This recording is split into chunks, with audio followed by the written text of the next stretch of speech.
हुकूमत real estate sector से tax वसूल करने में नाकाम। हुकूमत ज़री शुबे को टैक्स नेट लाने में नाकाम। जब बारी आ जाती है बेचारे तनख्वाहदारों की तो वो सरकार के लिए इंतहाई आसान हदफ है। हुकूमत जब हर महाज पर नाकाम हो जाती है तो फिर तनख्वाहदार तबके पर मजीद टैक्सेस लगा देती है। इस बार भी वफाकी बजट में कुछ ऐसा ही हुआ। सरकार ने तनख्वाहदार तबके को कुचल कर रख दिया। निजी मुलाजिमीन की तनख्वाहें बढ़ने की कोई गारंटी नहीं, मगर उन पर टैक्स का मजीद बोझ लाद दिया गया। आइंदा माली साल के बजट में तनख्वाहदार तबके के लिए इनकम टैक्स में इजाफा कर दिया गया है। वफाकी बजट 2024 में 6 लाख सालाना आमदन पर इनकम टैक्स छूट को बरकरार रखने की तजवीज़ दी गई है। बजट दस्तावेज के मुताबिक आइंदा माली साल के बजट में तनख्वाहदार तबके पर इनकम टैक्स लगाया गया है। बजट दस्तावेज के मुताबिक 50,000 रुपए माहाना यानी 6 लाख रुपए सालाना आमदन वाले अफराद को इनकम टैक्स से मुस्तस्ना करार दिया गया है। सालाना 6 लाख से 12 लाख कमाने वालों का इनकम टैक्स 5% कर दिया गया है। 1 लाख रुपए की माहाना आमदन पर इनकम टैक्स 5% है।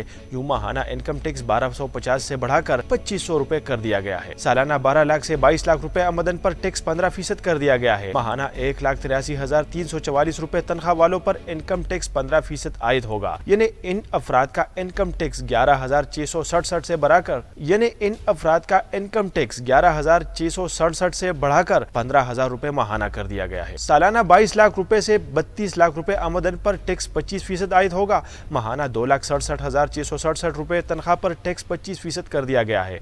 उनका इनकम टैक्स 28,770 से बढ़ाकर 35,834 रुपए माहाना कर दिया गया है। बजट में सालाना 12 लाख से जायद और 22 लाख से कम तनख्वाह लेने वाले पर 15% इनकम टैक्स के साथ 30,000 रुपए अलग फिक्स टैक्स लगाने की तजवीज़ दे दी गई है। सालाना 22 लाख से जायद और 32 लाख से कम तनख्वाह पर 1,80,000 रुपए फिक्स टैक्स वसूल किया जाएगा। उन पर 25% इनकम टैक्स भी आयद होगा। बजट में यह भी तजवीज़ दी गई है कि सालाना 32 लाख से जायद और 41 लाख से कम तनख्वाह पर 30% इनकम टैक्स के साथ 4,30,000 रुपए फिक्स टैक्स लिया जाए। 41 लाख रुपए से जायद सालाना तनख्वाह पर 35% इनकम टैक्स के साथ 7 लाख फिक्स इनकम टैक्स आयद किया जाए।